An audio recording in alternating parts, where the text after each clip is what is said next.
Bueno, bienvenidos, bienvenidas a todos quienes están del otro lado de la pantalla. Es un gusto estar acá compartiendo este espacio que esperamos que sea muy enriquecedor y que propicie un intercambio fructífero y que nada, que pueda como abrir un diálogo que ya se viene realizando y que queremos seguir propiciando desde UNESCO y Amnistía Internacional. El contexto de este webinario busca tratar temas de libertad de expresión. El próximo año es el cuarto ciclo del examen periódico universal, donde Uruguay y Chile son sometidos a revisión a principios del año que viene. El examen periódico universal es un mecanismo especial y muy importante donde la sociedad civil tiene un rol fundamental y resulta un hito en el trabajo que se viene realizando en los últimos años en materia de derechos humanos. Sí, este examen es llevado a cabo por el Consejo de Derechos Humanos de las Naciones Unidas y tiene como propósito general evaluar de manera regular y sistemática a través de los distintos ciclos que tiene el cumplimiento de los derechos humanos en cada país y a partir de allí realizar las recomendaciones necesarias en pos de garantizarlos e impulsar su mejoramiento, ¿sí? Entonces, el rol que cumple la sociedad civil es fundamental y es un largo proceso en el cual se viene trabajando desde el año posterior para poder propiciar el espacio de intercambio y poder incluir dentro de las recomendaciones que se realizan a los estados el, la perspectiva de la sociedad civil y el intercambio que realizan las distintas organizaciones. Este webinario busca ser un espacio de reflexión en este contexto donde intentaremos enfatizar en los temas vinculados a libertad de expresión y algunas cuestiones afines, asunto que como van a ver después en las presentaciones que traen nuestros panelistas, ya se vienen trabajando profundamente en ambos países, tanto en Uruguay como en Chile. Entonces, si les parece bien, vamos a estructurar la actividad de la siguiente manera. Vamos a primero tener una mesa de apertura a cargo de Matías Ponce de León y Renzo Pomi, a quienes ahora les daré la palabra. Luego tendremos la mesa de los panelistas, donde cada uno tratará temas vinculados a la libertad de expresión. Para eso contamos con la participación de Edison Lanza, de Rodrigo Bustos y de Lucía Pérez Chabanó, a quien luego también les daré la palabra, y hacia el final de las presentaciones abriremos un espacio de intercambio para poder dar lugar a que bueno, puedan ver algunas inquietudes que hayan surgido en la actividad o que tengan las personas que estén del otro lado. También estaremos recogiendo si hay alguna pregunta en el chat de YouTube, del streaming, pueden realizarla por allí. Bien, entonces, si les parece bien, vamos a comenzar con la mesa de apertura. Vamos a darle primero la palabra a Matías Ponce de León. Matías es adjunto de la Consejería Regional de Comunicación e Información de UNESCO para América Latina y el Caribe. Y bueno, Matías, te agradecemos muchísimo tu tiempo. Es un placer contar con tu presencia en esta actividad y bueno, que puedas dar comienzo a la mesa de apertura. Gracias. Buenas tardes, muchas gracias a todas y a todos quienes están en el panel hoy y también a quienes nos acompañan en el evento y en nuestras redes sociales que están siguiendo esta actividad. El examen periódico universal de derechos humanos es un mecanismo establecido por el Consejo de Derechos Humanos de las Naciones Unidas que revisa precisamente el desempeño de todos los Estados miembros en materia de derechos humanos. Para Chile y Uruguay, participar en este proceso es de gran importancia, ya que es una instancia en que se les brindará la oportunidad a los estados de evaluar y de mejorar su situación en términos de derechos humanos a nivel nacional. Y tenemos dos realidades distintas. En el caso de Chile, el EPU proporciona una plataforma para abordar cuestiones críticas como la situación de los pueblos indígenas, la protección de los derechos de las minorías, la igualdad de género, el acceso a la justicia. Además, en el contexto de los hechos acaecidos desde 2019 en adelante, el EPU puede ser crucial para abordar inquietudes que se tengan sobre las garantías al respeto a la libertad de expresión. Por su parte, Uruguay tiene en el EPU una plataforma para analizar la situación en materia de libertad de expresión, especialmente en un mundo digital en constante evolución, donde el acceso a la información y la protección de periodistas se han convertido en temas fundamentales en todo el globo, pero particularmente en la realidad de este país. Particularmente sobre el derecho a la libertad de expresión, ambos estados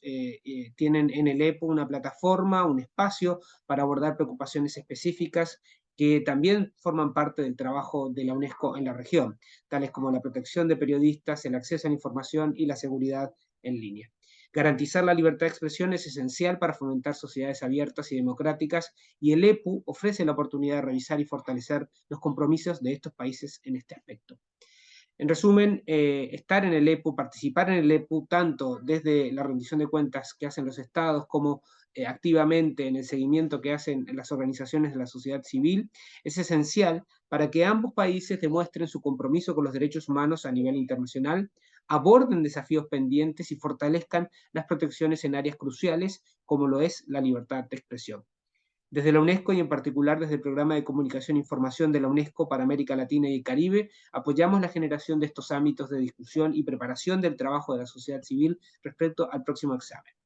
A su vez, acompañamos el camino iniciado tanto por la Asesoría en Derechos Humanos de la Oficina de la Coordinación Residente del Sistema de Naciones Unidas en Uruguay, como también el camino iniciado por el Alto Comisionado de las Naciones Unidas para los Derechos Humanos en Santiago, con sede en Santiago, de fortalecimiento de las organizaciones de la sociedad civil que participarán en este modelo. Nuevamente, muchas gracias a Amnistía Internacional, al ex relator Edison Lanza, quien nos acompaña el día de hoy, y a todos quienes se han sumado a este evento.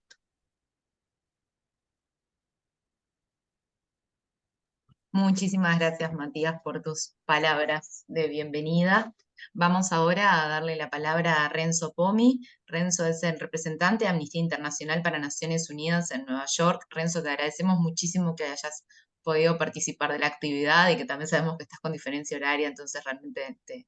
agradecemos muchísimo tu presencia aquí y te damos la palabra. No, muchas gracias, Sofía, y gracias a todos, y es un honor poder estar en este evento y abrir el evento además. En unos minutos tendremos el placer y el privilegio de escuchar a los panelistas hablar de los temas específicos de esta actividad, así que si me permiten utilizaré estos momentos que me han otorgado para hablar un poco de temas generales de derechos humanos y sobre el sistema internacional de protección, promoción y protección de derechos humanos. Y además, si me permiten, del rol que ha jugado Amnistía, que hoy, junto con UNESCO, está organizando este evento, en justamente la creación y el desarrollo de este sistema. Amnistía Internacional fue creada para hacer realidad los derechos contenidos en la Declaración Universal de Derechos Humanos, que, como ustedes saben, fue obviamente adoptada hace 75 años, este diciembre, en especial el derecho a la libertad de expresión. Desde sus inicios en 1961, fue claro para Amnistía que los derechos contenidos en la declaración, que los estados por sí mismos no iban a poner en práctica los derechos reconocidos en la declaración, y que era necesario hacer algo para lograr que esos estados lo hicieran. Ante la ausencia desde el inicio de una corte internacional para adjudicar violaciones a los derechos humanos, necesitábamos crear sistemas de monitoreo, de escrutinio, de investigación y hasta de adjudicación que proveyeran formas para asegurar la implementación por parte de los estados de las obligaciones de derechos humanos que ellos mismos habían consentido tener. La relación formal de Amnistía con Naciones Unidas comenzó muy temprano, en 1964, cuando nuestra organización obtuvo el estatus consultivo. Desde entonces, su contribución a la creación del derecho internacional de los derechos humanos y de los mecanismos de protección no ha parado. El sistema que hemos contribuido a crear incluye hoy decenas de procedimientos especiales, tanto temáticos como de países, creados por el actual Consejo de Derechos Humanos y también por la anterior Comisión de Derechos Humanos. Incluye también 9 tratados principales de derechos humanos y protocolos adicionales, y sus comités y el subcomité de supervisión, así como numerosos mecanismos especiales de investigación que han sido creados para investigar situaciones graves de derechos humanos en un buen número de países en el mundo. Además, nuestro equipo ha continuado avanzando y defendiendo estándares de derechos humanos en Nueva York, tanto en la Asamblea General de Naciones Unidas como en el Consejo de Seguridad. Ahora, En cuanto al examen periódico universal, la relación de Amnistía con él viene desde la cuna. Amnistía estuvo directamente involucrada en las reformas del sistema de ONU que se dieron a inicios del siglo XXI y en particular en la adopción de la resolución 60251 que creara el Consejo de Derechos Humanos. Como parte de esta, la creación de un mecanismo de revisión de la situación de los derechos humanos en todos los países en igualdad de condiciones fue el gran avance del nuevo sistema.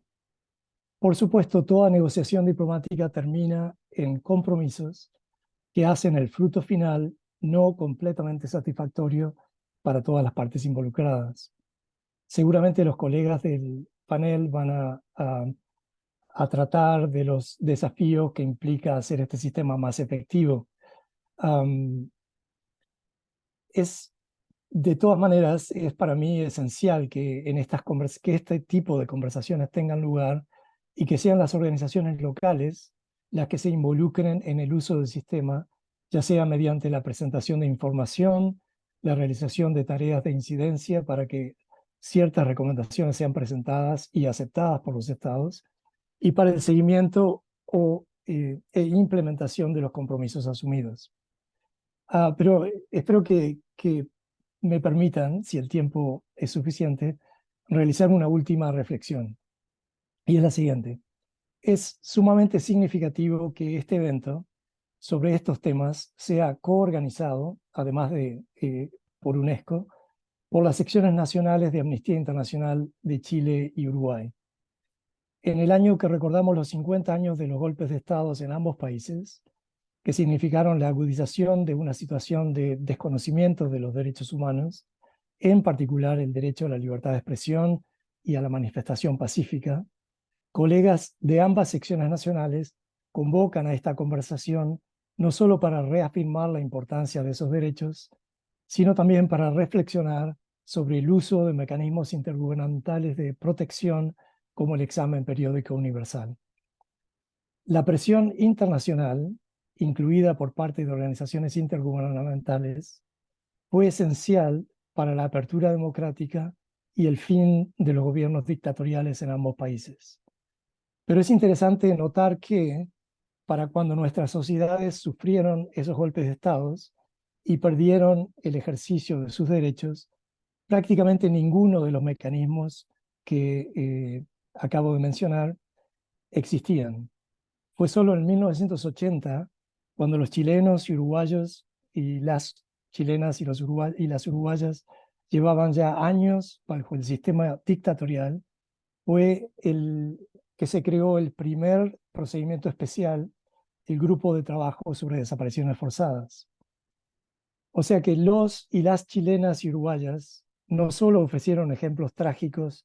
de violaciones de derechos humanos, sino que su ejemplo y su trabajo generó mecanismos para que otras generaciones, como la actual, se beneficiaran en años futuros. Pero tener mecanismos a nuestra disposición no significa o no garantiza que sean efectivos. Para que lo sean, es necesario que las sociedades se informen y los usen. Como pasa con los músculos, el ejercicio es lo que hace estos mecanismos más efectivos. Les agradezco nuevamente y les deseo una muy buena y fructífera conversación. Gracias. Muchísimas gracias, Renzo. Un gusto escucharte. Bueno, agradecemos mucho a Matías y a Renzo por estas grandes palabras de apertura para la actividad y poniendo en relieve la pertinencia de este intercambio. Y si les parece bien, vamos ahora a dar paso a los panelistas, a los y la panelista que tenemos el día de hoy para, para empezar a trabajar sobre el tema. Vamos a darle primero la palabra a Edison Lanza. Edison es ex relator para temas de libertad de expresión para la Comisión Interamericana de Derechos Humanos y trabajó en el proceso de un documento para UNESCO sobre esta temática, sobre la cual estará conversando en esta oportunidad. Muchas gracias, Edison, por estar aquí. También te agradecemos la diferencia horaria que sabemos que tenés y poder estar presente acompañándonos. Bueno, buenas tardes, gracias Sofía. Quiero saludar a todos los colegas aquí presentes virtualmente. a los cuales aprecio mucho, por cierto, y hemos trabajado juntos en distintas oportunidades. Y bueno, en particular saludar y felicitar a UNESCO y a Amnistía Internacional por poner el foco en justamente los temas de libertad de expresión y derecho a la información, pero sobre todo cómo aprovechar mejor, digamos, todas las posibilidades que brinda este extraordinario mecanismo como es la revisión del EPU, ¿verdad? Yo creo que hay que partir, y creo que UNESCO al encomendarme trabajar en un documento que seguramente publiquemos en los próximos días, sobre una nota orientadora respecto a cómo sacarle mejor partido a ese EPU, cómo funciona y sacarle mejor partido al EPU en cuanto a los temas vinculados a libertad de expresión, derecho a la información y seguridad de periodistas, acierta, porque hay que partir de reconocer de que tal vez la comunidad que trabaja alrededor de los temas de libertad de expresión, esto es la academia, las organizaciones de la sociedad civil, los periodistas, los medios de comunicación, las propias expertos y expertas de oficiales de información de las oficinas de UNESCO, a partir de en cada uno de los países y también la oficina regional, necesitamos una mejor comprensión del mecanismo para poder realmente, como decía Renzo en su alocución, sacarle el jugo a este mecanismo en cuanto a la advocacy, a la incidencia y a la posibilidad de lograr transformaciones, que al final del día es lo que busca en definitiva los distintos organismos y mecanismos de tratados y mecanismos internacionales de protección de la libertad de expresión. Digo esto porque estamos tal vez más acostumbrados a trabajar con las relatorías especiales, tanto de Naciones Unidas como de la Comisión Interamericana de Derechos Humanos aquí en América Latina, trabajar con la propia Comisión Interamericana, con los grupos de trabajo de Naciones Unidas, por ejemplo, de detenciones arbitrarias y demás. Y durante mis 6 años como relator y también otro tanto como integrante de organización de la sociedad civil, nos costaba mucho engancharnos, nos sigue costando engancharnos en este tema, en este mecanismo, mejor dicho. Y eso creo que, digamos que es en definitiva, una oportunidad a veces perdida, porque la verdad, y voy ahora sí a cuál es la sustancia de este documento, entender y poder participar en el documento permite no solo, de alguna manera, colaborar con los estados que van a supervisar al país en cuestión, sino también hacer todo un ejercicio de poner en agenda antes del examen, durante el examen y luego en el seguimiento de las recomendaciones, poner en la agenda nacional e internacional la situación del país, aquellas cuestiones que necesitan cooperación para mejorar, a aquellas otras que son urgentes y que tienen un tono más de, digamos, de denuncia, en el sentido de que hay una deuda pendiente del país en cuestión con la libertad de expresión, la seguridad de periodistas, el derecho a la información, en este caso, y también la posibilidad de darle visibilidad a estas cuestiones y de conseguir aliados para conseguir los objetivos que tanto la UNESCO como los propios estados, digamos, tienen en el sentido de avanzar en la mejora o en la protección y en el avance de estos derechos involucrados, ¿no? Entonces, por ahí, yo digo, lo primero, entender, tal vez no voy a profundizar mucho en esto porque Lucía va a explicar cómo funciona el mecanismo, pero lo central es que, digamos, hay 3 informes importantes que conforman, digamos, la dinámica de este mecanismo. Uno tiene que ver con el informe que hace el propio Estado ante una autoevaluación que presenta ante el Consejo de Derechos Humanos cuando va a encarar el ciclo de revisión. El otro es la información que ofrece las propias, la ACNUD, ¿no? El propio, la Oficina del Alto Comisionado para los Derechos Humanos, que es muy tenido en cuenta por los países, y también los informes sombra de aquellos países, después de la presentación de 3 horas que hace ante el Consejo, su integrante del Consejo y los demás países que participan el resumen que hace el propio Consejo de Derechos Humanos y que nos ofrece una hoja de ruta, digamos, a seguir sobre las recomendaciones que surgen de todo este proceso. Pero todo este proceso que lleva más de un año, digamos, es un llamado a realizar eventos públicos para generar los insumos, es un llamado también a los oficiales de UNESCO, de las oficinas nacionales, a brindar información a la oficina del Alto Comisionado Regional para que los temas estos estén incluidos entre los temas prioritarios, porque no olvidemos que es una revisión de toda la Carta de Derechos y de todos los instrumentos. Y también es importante identificar, en definitiva, cuáles son los países luego haciendo recomendaciones, tomando esta información que se elaboró en forma colaborativa por parte del informe del Estado, de la sociedad civil, de la oficina del Alto Comisionado, y de la propia, digamos, audiencia presencial, este, para luego, digamos, darle seguimiento a estas recomendaciones y que realmente las recomendaciones, sobre todo las que el país acepta, obviamente también las que no son aceptadas deben ser objeto de seguimiento, pero bueno, hay una oportunidad allí en las recomendaciones que se hacen, que el país en cuestión acepta, para, bueno, luego que se implementen hacia el próximo ciclo, ¿no? Y por lo tanto, trabajar mancomunadamente con otros instrumentos. Yo simplemente quería compartir un minuto con ustedes en la pantalla, a ver si puedo ahí compartir eh, esta fichita ahí la están viendo, Sí, se ve bien. Sí. ahí está. Aquí, digamos, tomamos el ciclo, el reciente cuarto ciclo, en el caso de Brasil, que ya fue sometido a recomendación, perdón, al examen periódico, a revisión, y esta es una ficha que elaboramos con la información que surge de la propia página del Consejo de Derechos Humanos sobre las recomendaciones que le realizaron varios países en este caso Brasil, ¿no? Por ejemplo, adoptar una ley de protección de defensores de derechos humanos y periodistas para asegurar la efectiva protección y prevención de estas personas por represalias y riesgos de muerte, fortalecer la protección de la libertad de expresión y la libertad de medios, favorecer un ambiente de independencia de los periodistas. Y aquí tenemos, bueno, Rumania, Eslovaquia, Grecia, Montenegro, Francia, ¿no? Por ejemplo, Francia hace una recomendación muy específica: apoyar la Alianza por la Democracia y la Información para asegurar la libertad de prensa, la seguridad de periodistas y el acceso a la información libre,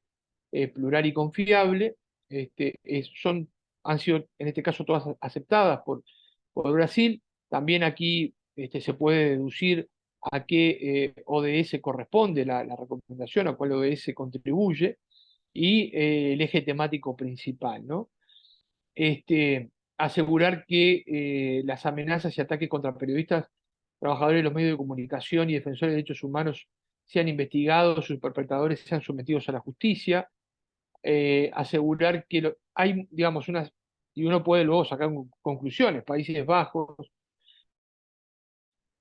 hay una acción de la comunidad internacional en el caso de Brasil por el hostigamiento, por la violencia contra periodistas, por las amenazas, por distintas formas de intimidación, y también respecto a la falta de avances en los mecanismos de protección en este sentido, ¿no? Asegurar y facilitar a la sociedad civil un ambiente con garantías para el ejercicio de la libertad de expresión, asociación y asamblea pacífica, Italia. Entonces uno ahí rápidamente puede deducir, digamos, de los resultados de las recomendaciones, cuáles son los principales temas que fueron agendados en el EPU como, en este caso, asuntos o problemas en materia de libertad de expresión, derecho a la información, seguridad, que tienen que ser resueltos o que tienen que, digamos, ser objeto de políticas públicas o de avances concretos por parte de los distintos países.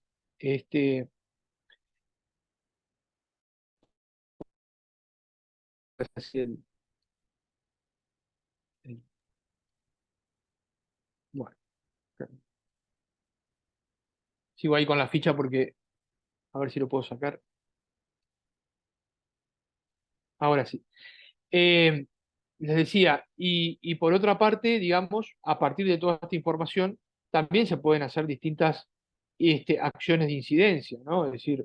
esta hoja de ruta puede ser presentada desde las instituciones de derechos humanos de los países, por supuesto que tienen un correlato y juegan con otros mecanismos, como los que mencioné al principio, ¿no? Las relatorías especiales de libertad de expresión y demás, trabajar con las embajadas de cada país que ha hecho recomendaciones acreditadas en el propio país para, bueno, por supuesto, darle seguimiento a esta recomendación que hizo al país objeto de revisión, generar presentaciones públicas, notas de prensa, en fin, hay una serie de mecanismos de incidencia que conocen muy bien que se pueden trabajar a partir de ley. Estas fichas nosotros las elaboramos a partir de la información publicada en todo el proceso del EPU, que está muy bien ordenada por el propio Consejo de Derechos Humanos, por lo tanto, es un ejemplo que damos, pero lo pueden hacer las propias organizaciones de la sociedad civil. Y bueno, las recomendaciones estratégicas que estamos haciendo para avanzar en este mecanismo tienen que ver con, obviamente, utilizar el EPU como un mecanismo que permita avanzar el cumplimiento de los estándares de derechos humanos, a partir de las recomendaciones que los estados reciben en este marco y sumado a las recomendaciones que realizan los órganos de tratados y procedimientos especiales de Naciones Unidas, generar un cuerpo de recomendaciones que permite establecer una hoja de ruta para facilitar el diseño, implementación y evaluación de políticas públicas, que las oficinas nacionales de UNESCO aprovechen esta oportunidad para ofrecer el contexto preciso de la situación de libertad de expresión y seguridad del periodista a los estados que ingresan en el ciclo de evaluación, contribuyendo al informe que presenta la ACNUD en el caso de cada país antes de iniciar el proceso de revisión, aprovechar la instancia para generar procesos virtuosos a nivel nacional que impacten el desarrollo del EPU, y luego en la visibilidad internacional de las recomendaciones. Específicamente, es recomendable promover eventos públicos con la sociedad civil y la academia para ofrecer insumos sobre la situación de estos derechos en el país de la región, que está incluido en el ciclo de revisión, generar reuniones de trabajo con las autoridades competentes, establecer sobre la importancia de la revisión del EPU, tener un trabajo permanente con la sociedad civil y con las organizaciones, en este caso como Amnistía, que dan un seguimiento especial y que son, digamos, promotores del uso del mecanismo del EPU para generar capacidades robustas en el momento de demandar a los estados que cumplan sus obligaciones internacionales, identificar en el proceso del EPU a los estados que están realizando recomendaciones en materia de libertad de expresión y seguridad de periodistas, con el objetivo de incidir en estas recomendaciones, no solo al momento de realizarlas, sino también en generar un grupo promotor de la libertad de expresión y estos derechos, ¿no? Es decir, aquí hago un paréntesis, obviamente los países muchas veces tienen por su política exterior definiciones o priorización de determinado grupo de derechos sobre otros. Obviamente nosotros tenemos, tiene que ver con los derechos vinculados a la libertad de expresión y la protección de la prensa, pero es importante, por lo tanto, identificar cuáles tienen estos temas en su política exterior como prioridades a dar seguimiento para trabajar con ellos a nivel de embajadas y a nivel de cancillerías, y también estar atentos como tanto Naciones Unidas como las organizaciones que trabajan especialmente en materia de libertad de expresión, de que algún Estado pueda realizar recomendaciones que no sigan estrictamente los estándares internacionales, que pueden tener algún sesgo de regresividad, ¿verdad? Porque también la política internacional a veces juega en estos procesos de revisión y pueden haber muy buenas recomendaciones como aquellas que no son, de alguna manera, no están alineadas con los estándares internacionales de derechos humanos, las cuales deben desestimularse en ese caso para que no sean utilizadas por el país que recibe la recomendación como una forma de limitar la libertad de expresión, ¿no? Y finalmente generar articulaciones también, obviamente, con las redes de periodistas, con los medios de comunicación, y con los otros organismos de Naciones Unidas, como son el Consejo de Derechos Humanos, la Asamblea General, las relatorías, los mecanismos especiales, para poner en práctica luego estas recomendaciones. Así que bueno, por ahí el pantallazo pues, de por dónde va, digamos, este trabajo y cómo se puede aprovechar mejor el EPU en materia de libertad de expresión. Bueno, muchísimas gracias, Edison. Un gusto escucharte con toda tu expertise en el tema y gracias nada, por haberte dado el espacio para poder estar aquí. Vamos ahora a darle la palabra a Lucía Pérez Chabanó, que es la directora ejecutiva de Amnistía Internacional Uruguay, y nos va a estar contando un poco sobre el proceso del EPU para Uruguay en este último tiempo. Lucía, cuando quieras. Bueno, gracias Sofía, buenas tardes para todos y para todas. Es un gusto estar aquí integrando este panel. En primer lugar, no quiero dejar de agradecerle a mis compañeros de panel y también a quienes nos antecedieron dando la bienvenida. Este webinario es un esfuerzo conjunto de UNESCO y Amnistía Internacional, que, bueno, que contempla aquí a dos secciones, pero también esfuerzos más grandes del equipo del Secretariado Internacional, así que aprovecho también para agradecerle especialmente al equipo de asesoras de la sección de Amnistía Uruguay por todo el trabajo hacia este webinario. Y bueno, quería compartir algunas ideas de lo que viene siendo el proceso en especial para este cuarto ciclo de revisiones en el que nos encontramos en camino conjunto otra vez con Chile y con la sección de Chile en particular, pero sobre todo contarles como organizar los comentarios en tres partes. Una primera parte de compartir con ustedes de dónde surge esta idea del webinario o este proceso que venimos haciendo en conjunto. Después comentarles por qué es importante el examen periódico universal, no solamente para la sociedad civil, sino también para el Estado y para el país en general. Y por último, trasladarles algunas de las preocupaciones que fueron incluidas por Amnistía Uruguay en el examen, en el informe, en la contribución que hicimos en el informe alternativo. Entonces, bueno, primero que nada decirles que este esfuerzo, este webinario se origina un poco porque nos encuentran las circunstancias, así como también lo mencionaba Renzo hace un rato, algunos trabajos y otros esfuerzos compartidos con la sección de Chile con la que venimos trabajando en distintos temas de agenda y algunas conmemoraciones no tan felices como en los 50 años del golpe de Estado que mencionaba Renzo, pero bueno, de alguna manera aprovechando ese piso de articulación, esa gimnasia de trabajo conjunto, nos parecía una buena oportunidad, ya que íbamos a revisión al mismo tiempo, hacer algo así como un proceso espejado, ¿no? Un proceso de trabajo hacia las revisiones de nuestros países en paralelo, de manera articulada y dialogada, también para sacarle provecho, como decía Edison hace un rato, es este esfuerzo de poder pensar cómo capitalizar mejor, cómo aprovechar una instancia de revisión con todo lo que eso significa, también para hacer de esto un ejercicio de fortalecimiento de la voz de la sociedad civil para marcar sus temas de agenda, de también tener una contribución y un diálogo virtuoso con el Estado para mejorar no solamente sus informes, sus respuestas, sino también su rendición de cuentas y su ejercicio de política pública, que en última instancia es su responsabilidad. Entonces este proceso espejado o paralelo intenta, bueno, poder nutrir también tanto los informes que cada una de las secciones de Chile y Uruguay ha elaborado, pero también las estrategias de incidencia de las cuales ya habló un poco Edison del repertorio posible. Así que también gracias por haberse entusiasmado en la sección de Chile con esta iniciativa. También me parece importante mencionar que este proceso viene de antes, no se inicia con la preparación del informe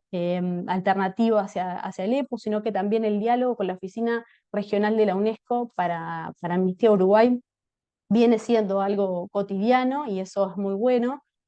porque bueno, nos sentimos parte también de la constelación, una constelación más amplia de organizaciones de la sociedad civil y personas expertas que venimos pensando en la agenda de libertad de expresión, en la agenda más tradicional, y también en lo que llamamos nueva agenda o las implicancias de la era digital para el ejercicio de la libertad de expresión y cómo esto se conecta con otras dimensiones de derechos, ¿no? Con otras agendas, haciendo de este gran paraguas de la libertad de expresión una dimensión fundamental de los derechos humanos de las personas, y que de alguna manera esta ausencia o esta forma no tan nítida en la que aparecían o muchas veces no aparecían en las recomendaciones que se le hacen a los países en el marco de los exámenes periódicos universales, bueno, hace que también UNESCO y Amnistía Internacional en sus sedes se propongan también generar algunos insumos que ayuden a las organizaciones de la sociedad civil a mejorar sus contribuciones, a preparar mejor sus exámenes, sus informes para los exámenes, y también a poder, bueno, documentar, eh, también registrar, diagnosticar un poco mejor, bueno, cuáles eran los vacíos en torno a las agendas de libertad de expresión. Entonces, este es un trabajo que para la sección de Uruguay y para varias otras organizaciones locales viene siendo cotidiano, y ya nos ha llevado por otros caminos, como un dossier digital que hemos compartido, también un ciclo de tertulias, y bueno, y también en este último tiempo y en este último año en particular, que se cumplen 15 años de la aprobación de la Ley de Acceso a la Información Pública, también algunas reflexiones en torno a ese tema, que es una de nuestras prioridades y nuestros puntos a subrayar en este informe y también en esta conversación. Así que bueno, estamos contentas también de poder haber llegado a este hito, el webinario como un espacio más en este proceso de más largo aliento, que tiene que ver con, bueno, con mapear, con diagnosticar, con jerarquizar y también identificar cuáles son, por supuesto, los avances que tiene Uruguay en materia de libertad de expresión, pero también los retrocesos y, bueno, y sus deudas también allí pendientes. Entonces, un segundo punto que me interesaba compartir con ustedes tiene que ver con señalar, bueno, la pregunta de por qué es importante el examen periódico universal, un mecanismo internacional de protección de derechos humanos, como ya han comentado tanto Renzo como Edison, pero ¿qué es lo que lo hace particular o motiva también que las organizaciones de la sociedad civil desplieguen sus esfuerzos y sus recursos también para poder realizar contribuciones y hacer todo el proceso de seguimiento? En realidad es uno de los mecanismos, y es importante en sí mismo porque tiene la particularidad de ser una revisión entre pares, es decir, son los estados que hacen recomendaciones a otros estados, entonces eso, como bien explicaba también Edison, le pone un tinte político especial, que en conjunto con otros mecanismos como pueden ser, bueno, las revisiones que se hacen a los órganos de tratados, ¿no? Las devoluciones y recomendaciones que hacen los comités u otros procedimientos o los procedimientos especiales, de alguna manera, todos juntos contribuyen a hacer un mapa interesante de recomendaciones a un país que, si es bien entendido el proceso, y es ordenado y de alguna manera también diseminadas cada una de las recomendaciones, puede ser una hoja de ruta, puede ser una orientación muy importante para el trabajo y para la agenda que se proponga el país, ¿no? En su agenda de derechos humanos. También ya algo mencionaba Renzo sobre esta casi colaboración, simbiosis desde la cuna, ¿no? Del examen periódico universal con Amnistía Internacional. Ha apoyado mucho la arquitectura de este mecanismo, que por supuesto es perfectible y bueno, en la actualidad el sistema universal de derechos humanos se encuentra en un momento sin duda, como el mundo, ¿no? Revisándose en un momento crítico que requiere de una mirada aguda y seguramente de rediseños, pero que eso para nada invalida la potencia que tienen los mecanismos para hacer una observancia de la situación de los derechos humanos en los países. Entonces, en el caso de Uruguay, ha participado de todos los ciclos, y esto ha sido parte también de la agenda de trabajo de la sección de amnistía en el país, lo cual lo hace un proceso bien interesante. Entonces, si bien muchas veces lo podemos pensar como un mecanismo internacional que es, y tiene, bueno, por supuesto, sus sesiones en Ginebra, lo interesante de este mecanismo, y más allá de los hitos que pueden tener que ver con la apreciación, donde se trabaja más a nivel de las recomendaciones y la sesión, la revisión en sí mismo, lo interesante es todo el proceso que se da a nivel local, o cómo con la excusa de la revisión a nivel internacional, también se abre una ventana de oportunidades muy importante y de muy largo aliento, que da material, insumos de trabajo a lo largo de todo el ciclo, ¿no? Los ciclos duran un ciclo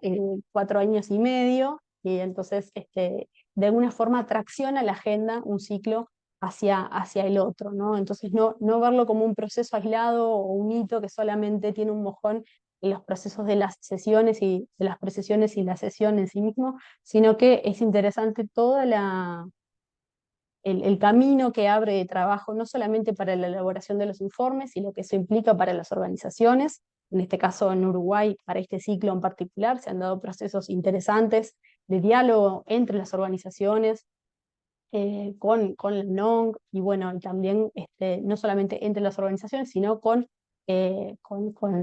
Estado, ¿no? Con instituciones del Estado también. Entonces, esos procesos de diálogo entre las partes y de contribuciones mutuas a las recomendaciones, a los criterios, a los temas que están siendo colocados, también, como decía hace un rato, ayudan no solamente a la elaboración, a mejorar y a robustecer la presentación de los informes, tanto de la sociedad civil, sino como el informe país, sino que también son un insumo interesante para luego el seguimiento, ¿no? Una vez que la revisión finaliza y que las recomendaciones son elaboradas, bueno, allí se abre toda otra etapa del trabajo que tiene que ver con cómo el Estado, cómo el país se va a apropiar de esas recomendaciones y cómo va a hacer para instrumentarlas, ¿no? Y allí también la dimensión del seguimiento en relación con esas recomendaciones. Así que, sobre todo, es importante el mecanismo en términos de locales, en el proceso, el enclave local que trae, y lo que genera, las sinergias que genera y cómo echa a andar el engranaje también de diálogos y de contribuciones y también de diagnósticos entre las organizaciones de la sociedad civil. Así que sin duda es una excusa de alguna manera también para que la sociedad civil pueda ejercer su rol de incidir en la agenda pública, colocar temas que le son relevantes, establecer instancias de diálogo que exijan también una rendición de cuentas y, por supuesto, generar un círculo virtuoso de conversaciones y recomendaciones al país en los distintos temas que nos proponemos. Decíamos hace un rato que sin duda el mecanismo es perfectible y hay otras dimensiones también que podemos considerar en relación con esto, pero sin duda tenemos el desafío de generar recomendaciones cada vez más específicas y que sean orientadoras de la acción del Estado, y que muchas veces, cuando están expuestas en términos o en generalidades, no necesariamente ayudan a que esto tenga una aplicabilidad inmediata. Así que ahí hay uno de los nudos también importantes. Y bueno, y por supuesto, otro de los desafíos tiene que ver con entender la potencialidad y cómo se retroalimentan los distintos roles de los componentes que participan en el proceso, la responsabilidad que tiene el Estado, pero que también también la responsabilidad que tenemos las organizaciones de la sociedad civil en realizar contribuciones, y que esas contribuciones sean bien entendidas, ¿no? Y sean vistas también como un aporte en sí mismo. Y en el caso tengo ahí un mensaje que estoy ya en el tiempo, pero solamente mencionarles específicamente sobre los temas de libertad de expresión, que también es un desafío tanto para Chile, entiendo yo, como para Uruguay, porque en nuestra región, de alguna forma, somos países que hemos sido vistos o somos vistos como, bueno, pegados a los estándares internacionales en temas de libertad de expresión y vistos como referentes de alguna manera. Y bueno, en los últimos años, por situaciones distintas, pero nuestros países, y lo hemos documentado desde Amnistía Internacional, hemos visto con preocupación algunos procesos. Podríamos mencionar, bueno, seguro Rodrigo va a hablar del estallido social y la dimensión de la protesta, pero también en Uruguay esta idea de un debilitamiento del sistema de garantías de derechos que se expresan de muchas maneras, y por supuesto que tiene que ver con los temas de libertad de expresión. Y solamente para mencionar, hay varias dimensiones, y esto que decía de pensar la libertad de expresión y su vínculo con otras dimensiones de derechos, cómo se vincula o cómo puede afectar también el derecho a la protesta pacífica, cómo puede afectar el derecho a la privacidad o el derecho al acceso a la información pública y la transparencia. Bueno, de alguna manera cubrimos en este informe algunas de estas preocupaciones que tienen que ver con el aumento de amenazas a periodistas, también el aumento de procesos judiciales hacia quienes ejercen el periodismo. Hay un señalamiento, una de las recomendaciones del Comité de Derechos Humanos de Naciones Unidas que expresó el año pasado preocupación por estas situaciones, y también otros episodios que hacen a la vigilancia ilegal, que bueno, que están algunas en proceso de investigación que refiere a senadores de la República, también hay denuncias del sindicato de policías, también a estudiantes, es decir, hay una serie de elementos que nos hacen pensar o nos hacen prender de alguna manera las señales de alerta para observar estos asuntos. Pero sobre todo quería detenerme en particular en el tema en el que hemos venido trabajando fuertemente este año y que estamos próximos a presentar también un documento que tiene que ver con el acceso a la información pública y de alguna manera a 15 años de la ley, una ley que ha sido sin duda muy importante y de vanguardia en su momento, pero que también pasados 15 años demuestran algunas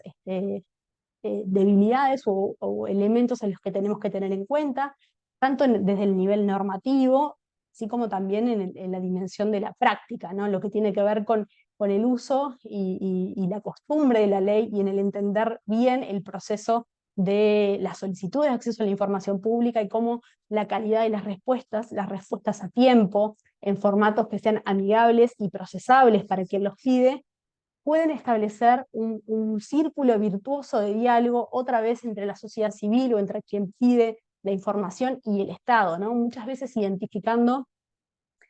datos que no necesariamente están siendo relevados, vacíos en la información. Entonces, esos procesos, si son bien entendidos y cada uno entiende el lugar que le toca, pueden ser muy, muy fructíferos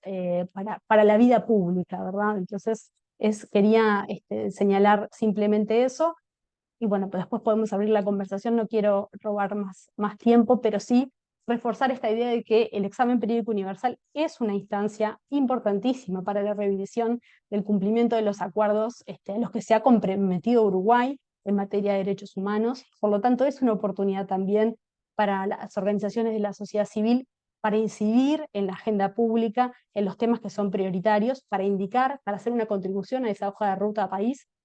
Y también es una gran oportunidad para el Estado de recibir recomendaciones, de elaborar mejor su información y de construir también de una manera más robusta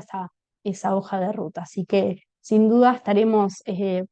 participando y acompañando esas otras instancias y también brindando información un poco a lo largo de este ciclo y de todo el año que viene para socializar también la información y hacerla sobre el examen periódico universal y hacerla más accesible. Así que muchas gracias. Muchas gracias, Lucía. Muy interesante tu presentación sobre Uruguay. Le vamos ahora a dar la palabra a Rodrigo Bustos, que es el director ejecutivo de Amnistía Internacional Chile, para que nos cuente un poco el proceso del EPU que ha tenido su país y bueno, y enfocado en los aspectos más relevantes que han estado trabajando. Rodrigo, te doy la palabra cuando quieras. Muchas gracias, Sofía. Muy buenas tardes a todos y todas quienes nos están viendo. Saludar también a todas y todos los colegas del panel, agradecer la colaboración de UNESCO en esta oportunidad, y en general como socio de Amnistía Internacional en muchos proyectos, y bueno, también a las colegas de Amnistía Internacional Uruguay, del Secretariado Internacional, con quien hemos trabajado conjuntamente en todo este proceso. Yo voy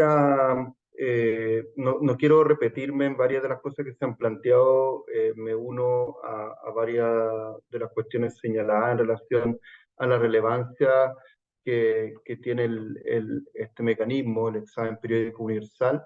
Solo quisiera recalcar dos cosas. Una, que efectivamente es uno de los procedimientos que puede tener este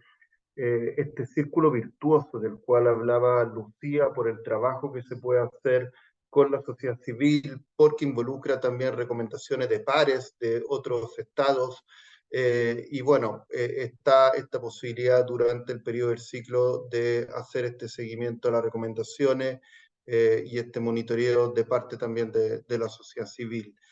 Y lo segundo, que también de alguna forma fue insinuado por Lucía, tiene que ver con, y con otros panelistas anteriores, con la importancia de utilizar todos los mecanismos del sistema de protección de derechos humanos, del sistema de Naciones Unidas, en un momento que, como se ha dicho, es complejo, por diversas crisis de derechos humanos que se han ido produciendo en los últimos años y particularmente en los últimos meses, y donde el sistema de derechos humanos ha tenido dificultad en dar respuestas que permitan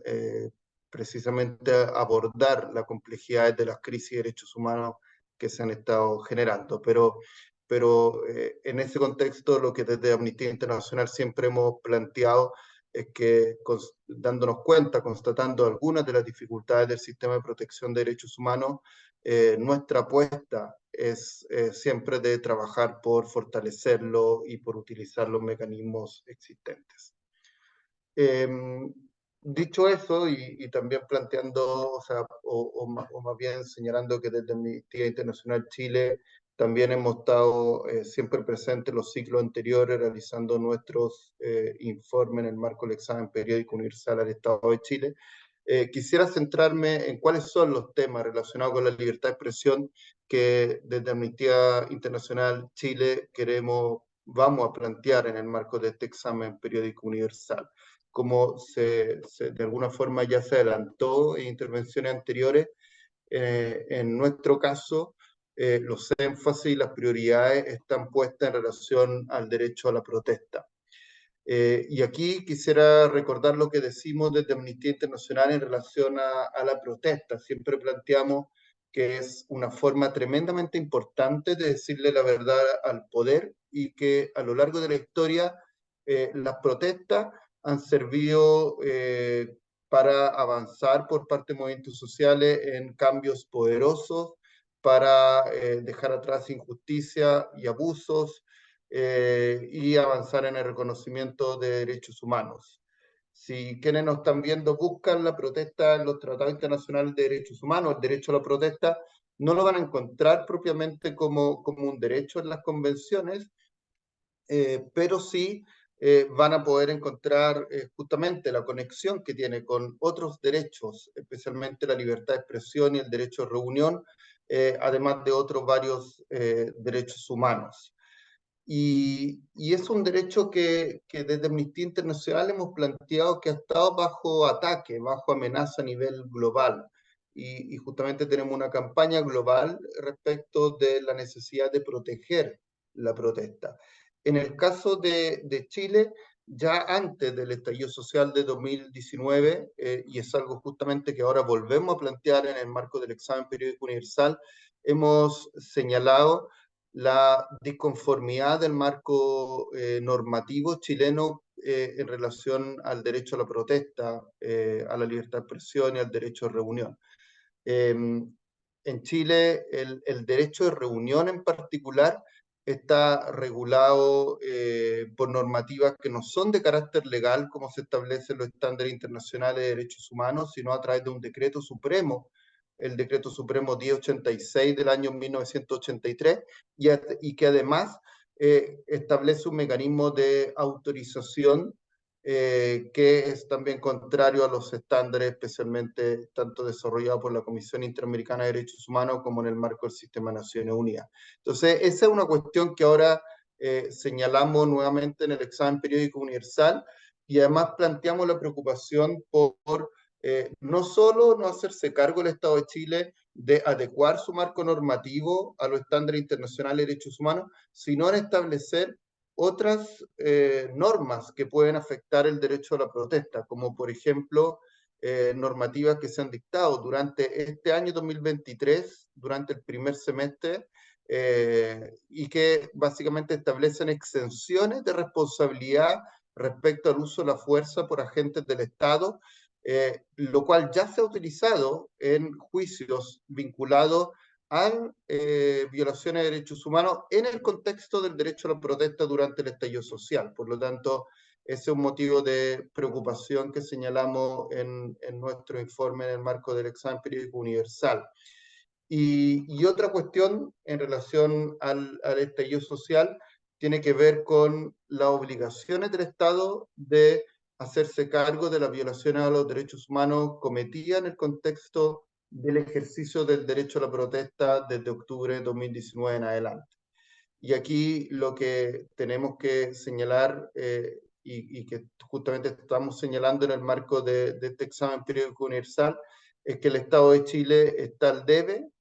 básicamente porque de más de 10.000 denuncias de violaciones a los derechos humanos en el contexto del estallido social, 10.568 denuncias para ser preciso, solamente ha habido 27 condenas y por lo tanto la respuesta judicial en relación justamente a las violaciones de derechos humanos en el contexto del ejercicio del derecho a la protesta no ha sido justamente el que correspondería de acuerdo a las obligaciones internacionales que tiene Chile, y tampoco ha habido una reparación integral a las víctimas. Ha habido algunas medidas, pero muy insuficientes, y eso es algo que también estamos planteando en el contexto del examen, de este examen periódico universal. Con esto, y en razón del tiempo, quisiera ir justamente terminando, reiterando lo dicho anteriormente, que se trata de un examen periódico universal en el que también estamos trabajando en Amnistía Internacional en conjunto con otras organizaciones de la sociedad civil, también, por supuesto, con órganos del Estado, y esperamos, obviamente, que sea una instancia que permita justamente avanzar en un mayor respeto, protección y promoción de los derechos humanos en Chile y en Uruguay respecto de los desafíos que tenemos en relación a la libertad de expresión en nuestros países. Bueno, muchas gracias, Rodrigo, por tu presentación respecto al proceso que viene realizando Chile, muy vinculado a la protesta. Y bueno, hemos finalizado con las presentaciones de los panelistas, también como agradecerles a los tres por el tiempo y la dedicación, tanto como para la preparación como para poder estar acá y contarnos un poco la experiencia y el conocimiento que tienen sobre este tema. Tenemos ahora unos minutos para quienes quieran realizar alguna pregunta, que se puede también realizar ahí por el chat del Zoom, en la parte de preguntas y respuestas. Así que si les parece, podemos dar como un minutito para ver si hay alguna pregunta y no sé si capaz de alguna acotación que quiera hacer el panel que les haya quedado pendiente, que todavía tenemos unos minutos para cerrar.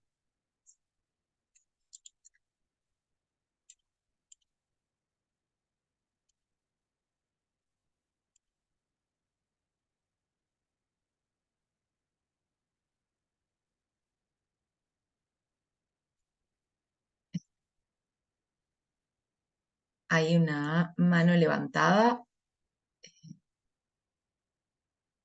No sé si le podemos dar la palabra a Javier o si no, Javier, puedes escribir la pregunta por el chat.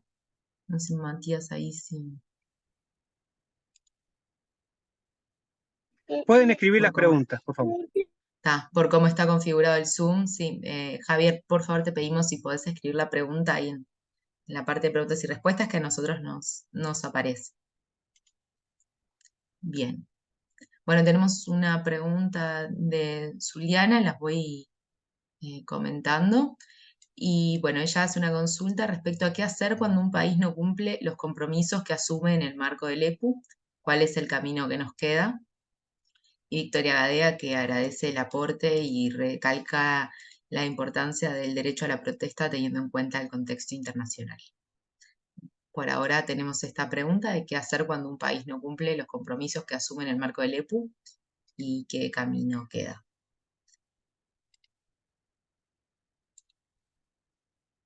Y también tenemos otra pregunta en el streaming, que es cómo ha sido el vínculo con el Estado para el proceso de la revisión.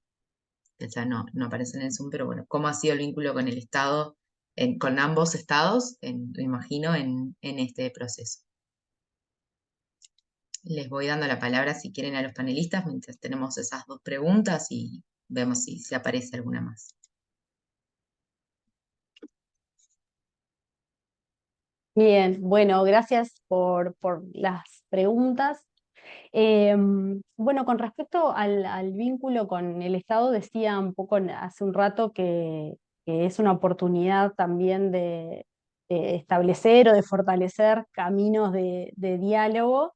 En esta oportunidad, bueno, en el caso concreto de este ciclo y de este proceso de revisión, todavía está como en una etapa incipiente, en el sentido de que hemos recientemente entregado los informes y se supone que queda un camino todavía de trabajo, de diálogo entre partes, que está próximo a suceder, por lo menos en el caso de Uruguay. Ahora después le paso la palabra también a Rodrigo para que pueda comentarlo. Tal vez sí me pueda referir a otros mecanismos o a los procesos de trabajo que hemos tenido. Bueno, el año pasado para Uruguay fue un año intenso en materia de revisión, porque bueno, por lo menos de Amnistía Uruguay presentamos informes a 3 órganos de tratado, y eso ha sido muy variable también, el, el vínculo o el diálogo en el Estado según la revisión o según el informe del que se tratara. De alguna manera, si bien Uruguay tiene como un camino recorrido fuerte en relación con los mecanismos y con las instancias de diálogo, también es cierto y debe ser dicho de alguna forma que esto se ha visto un poco desdibujado en el último tiempo, y hay como algunas iniciativas de ir reencauzando o retomando este diálogo, este círculo virtuoso de intercambio de información, que creo que es clave para fortalecer no solamente los mecanismos, sino los procesos que tiene una sociedad, ¿no? No solamente la sociedad civil, sino el Estado y sus políticas públicas, ¿no? Decíamos al inicio que al final de cuentas, al final del día, lo que interesa en este recorrido justamente es bueno, que exista una transformación y que las personas podamos vivir mejor, ¿no? En síntesis sería un poco eso, y justamente de eso se trata. No sé, Rodrigo, si vos ¿querés comentar algo del proceso de Chile en relación con esto? Sí, yo lo que diría es que en general los países tienen, y algo que señalan los órganos de los tratados y también se señala en el marco del examen periódico universal, una cuestión que se plantea reiteradamente son las dificultades de los países para producir información de todo tipo en relación a derechos humanos, estadística, cualitativa. Yo diría que nuestra experiencia con el Estado de Chile ha ido mostrando algunas mejoras en algunos de los servicios y órganos del Estado en esa materia, lo cual facilita en parte también ese acceso a la información, esa mayor producción de información en relación a lo que son las recomendaciones que se hacen al órgano del Estado chileno en materia de derechos humanos. Facilita también en parte la labor de vigilancia que nos corresponde a la sociedad civil. Y ahí quiero conectarlo con la otra pregunta que se planteaba. ¿Qué corresponde hacer cuando los estados no cumplen recomendaciones por parte de órganos de tratados? Ahí, bueno, una pregunta yo diría que siempre nos hacen a quienes trabajamos en derechos humanos, y por supuesto la respuesta no es simple, y bueno, toca seguir trabajando y presionando a los estados, y ahí lo que diría es que es clave el rol de la sociedad civil, de la ciudadanía en general, pero de la sociedad civil organizada precisamente para ir exigiendo una y otra vez y mantener también a la ciudadanía informada, y en eso también es fundamental el trabajo que se hace en educación en derechos humanos en nuestros países, para justamente instar a los estados a que cumplan sus obligaciones. Pero efectivamente muchas veces el camino hacia el cumplimiento de las recomendaciones no es un camino fácil en derechos humanos, lo sabemos, y también es importante siempre tenerlo en consideración. Sí, Muchas gracias, Rodrigo. Ah, no, dale, Edison, disculpa. no, Sofía, por supuesto. Sí, yo creo que, a ver, las dos preguntas tienen que ver con distintos momentos del EPU, pero con uno de los temas clave de nuestro tiempo, ¿no? De la coyuntura actual, que uno, el contexto no lo puede dejar de observar, y tiene que ver con que justamente muchas de la situación compleja que enfrenta el Estado de Derecho y la protección de los derechos humanos, la democracia, incluso, ¿no? En nuestra región, en el mundo, pero en nuestra región en particular, tienen que ver con rebajar, atacar, menoscabar de alguna manera la agenda de los derechos humanos y el rol de los organismos multilaterales, ¿no? Entonces, evidentemente eso muchas veces dificulta porque con los cambios de gobierno, este ejercicio que lo que buscaba, esta herramienta, lo que busca es que sea un mecanismo colaborativo y de cooperación permanente para ir avanzando de ciclo en ciclo y obviamente generar esto que se ha mencionado varias veces como un círculo virtuoso, se ve cortado, se ve de alguna manera interrumpido muchas veces porque, bueno, de pronto llega al gobierno un sector que ha tenido como agenda justamente este, eh, para este, bueno, no observar los derechos o pensar que es una agenda politizada que no debe ser abordada, restarle músculo a los organismos del Estado que atienden los mecanismos de tanto de tratados como el grupo de trabajo, el Consejo, digamos, de Derechos Humanos, y eso creo que estaba de alguna manera iba implícito en lo que decía Lucía, bueno, genera que haya que volver a trabajar sobre lo básico, que es el diálogo este, permanente con el Estado y con aquellos que tienen que justamente recolectar la información, generar los datos, las instancias del Estado que tienen que responder al cumplimiento de los distintos derechos, ¿no? Pero bueno, eso es un obstáculo que hay que pensar. Y por el otro lado, lo que decía Rodrigo me parece bien interesante, esto de que, bueno, hay que darle seguimiento luego a las recomendaciones y no caer en esto de que se vuelva el EPU se transforme en definitiva en un instrumento burocrático, en una, ¿verdad? En una instancia donde, bueno, el Estado se prepara mucho para comparecer ante el grupo de trabajo, luego que están las recomendaciones, acepta, trata de salir con la mayor elegancia posible, y luego, digamos, quedan allí y no se siguen o no se cumplen, ¿no? Y esto, por supuesto, hay un doble desafío para la sociedad civil. Lo primero, visibilizarlas ante la opinión pública más general y no solo ante aquellos que están más especializados y son expertos en el seguimiento de estos temas. Y lo segundo también, generar algunos mecanismos que puedan ser más novedosos, este, digamos, hablando de ejemplos más concretos, si hay un grupo de países, como yo mostraba cuando armamos, mira, exhibía compartía esta ficha de seguimiento de las recomendaciones de Brasil, que también se puede hacer obviamente ahora con Uruguay y con Chile, y si vemos que hay, no sé, 8, 9, 10 países que han hecho recomendaciones en estos temas en particular, ¿no? Libertad de expresión, derecho a la información, protesta, protección de defensores de derechos humanos, comunicación,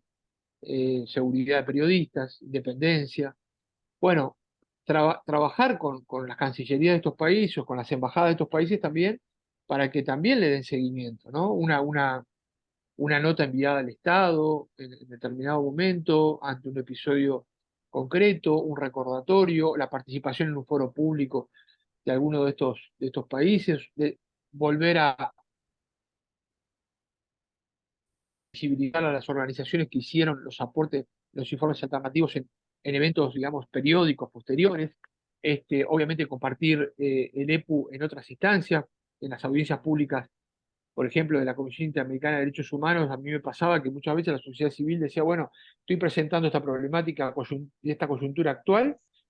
pero además esto ya fue observado en el EPU como una recomendación específica de tal y cual país.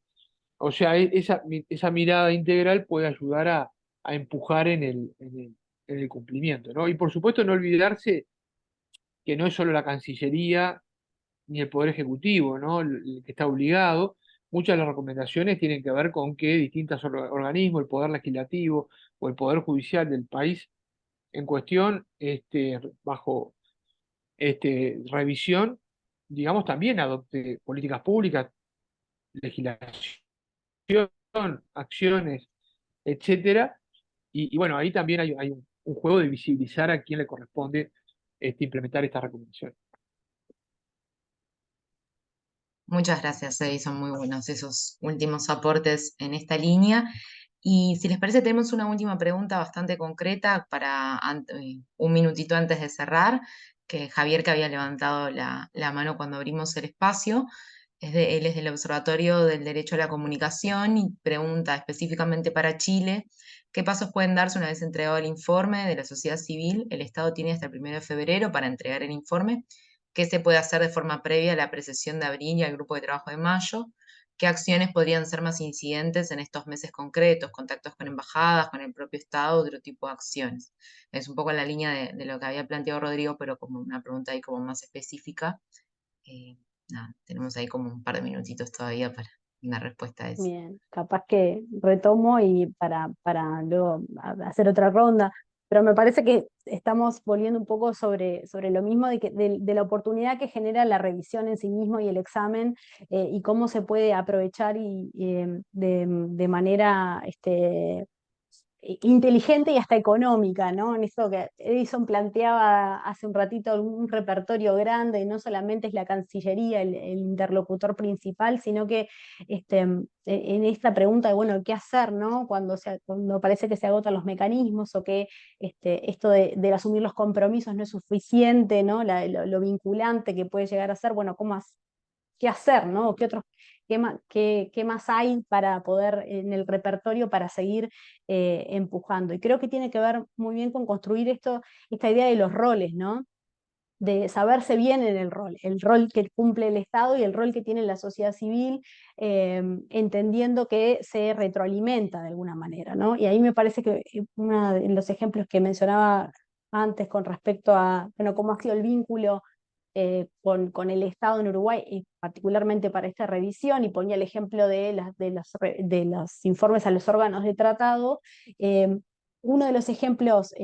más significativos del trabajo en los órganos de tratado el año pasado fue que en el primero, que fue el Comité contra la Tortura, había estado muy desdibujado, prácticamente no había sucedido el diálogo con sociedad civil, ¿no? Entonces eso, cuando la sociedad civil tuvo su oportunidad con el comité, fue una de las cosas que trajimos todas las organizaciones, y fue la primera pregunta que se le hizo a Uruguay cuando fue la revisión. Entonces, esto de poder insistir, lo que planteaba Rodrigo también del seguimiento, de trabajar de manera articulada de la sociedad civil. En el caso de Amnistía Internacional, nosotros presentamos informe como Amnistía, no hacemos informes en coalición, pero sí participamos de todo el proceso de trabajo en conjunto con otras organizaciones. Eso nos permite bueno, tener claridad en el horizonte, hacia dónde vamos, definir prioridades, organizarnos también, ¿no? Es una agenda muy grande, es una revisión enorme porque es como la agenda de derechos humanos del país, entonces eso nos permite también establecer prioridades o grupos de trabajo y así organizar intervenciones y acciones de incidencia también según nuestras posibilidades, las capacidades que tengan las organizaciones. Y aprovechar mejor los recursos de cada una. Entonces creo que la definición, el buen entendimiento de los roles y también la seriedad con la que el Estado asuma el proceso de revisión es clave, presentando buenos informes, haciendo buenos procesos con la sociedad civil, eh,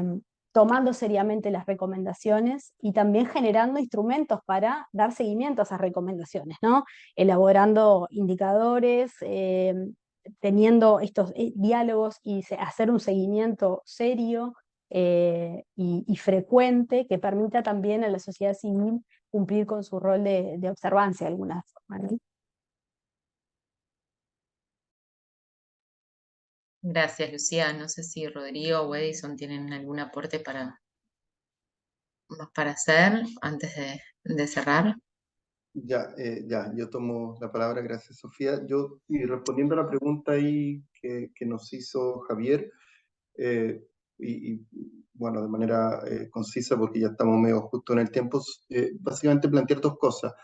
Que lo que creo que cabe hacer en ese periodo de tiempo que señala sería, yo creo, por un lado, un trabajo de incidencia, por cierto, con embajada, considerando un poco lo que decía Lucía también anteriormente y lo que se ha explicado respecto a cómo funciona el mecanismo del EPU, donde son otros estados los que hacen las recomendaciones.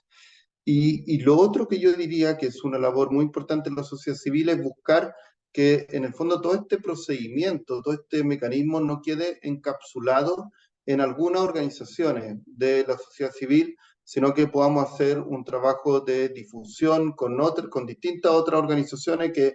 quizás no están tan involucradas con la sociedad en su conjunto, para que de alguna forma el Estado pueda sentir presión respecto de las recomendaciones que finalmente tiene que aceptar en todo este mecanismo. Entonces yo creo que ese en los próximos meses es una de las tareas que nos puede tocar Amnistía Internacional y otras organizaciones de la sociedad civil. Muchas gracias, Rodrigo. No sé, Edison, si te había quedado algo pendiente para comentar o si estamos para cerrar. No, efectivamente, aprovechando, comparto lo que Lucía y Rodrigo pusieron sobre la mesa. También me parece que es importante el rol de la UNESCO, de las oficinas de UNESCO en este tema particular, es decir, también de Naciones Unidas, ¿no? Que hemos hablado poco en el webinar, pero que también, digamos, evidentemente forman parte de uno de los informes principales a la hora de la revisión, ¿no? Entonces, la interacción entre las oficinas y la sociedad civil, para que luego, digamos, a través del coordinador residente, en fin, y de quienes conduzcan la comunicación internamente a Naciones Unidas, llegue a la oficina del Alto Comisionado lo que queremos transmitir, obviamente bajo el cernidor de la mirada experta y de los estándares que manejan las propias agencias, y que bueno, se refleje esto en el informe que también forma parte de los documentos de la revisión, es un apunte de un elemento que no se debe dejar, digamos, tampoco sin abordar, y de hecho este trabajo que estamos haciendo con UNESCO busca esto, ¿no? Es decir, facilitar también cuáles son las mejores oportunidades que hay a través también de las de las propias agencias de Naciones Unidas. Bien, buenísimo, Edison. Muchísimas gracias. Bueno, estamos bastante bien con el tiempo. Queremos agradecerle mucho a todos y todas, a quienes estuvieron para la apertura y por supuesto a los y la panelista que nos estuvieron acompañando y abriendo este espacio de intercambio, y también agradecerles a quienes participaron como oyentes y también por las preguntas, tanto para Amnistía Internacional como para UNESCO es muy importante como propiciar estos espacios de intercambio y dar visibilidad a este proceso que estamos atravesando, y que es muy importante como tenerlo presente e impulsarlo para que suceda de la mejor forma posible, y eso, y que tenga los efectos deseados en materia de mejoramiento de los derechos humanos de los países involucrados. Así que bueno, sin nada más que agregar, les agradecemos mucho y damos cierre a esto, esperando encontrarles en futuras convocatorias que estemos haciendo al respecto. Muchas gracias a todos y todas. Buenas tardes. Gracias, hasta luego. Muchas Chau, chau. gracias, buenas tardes, hasta luego. Chau, Buenas chau. tardes. Muchas gracias, hasta luego.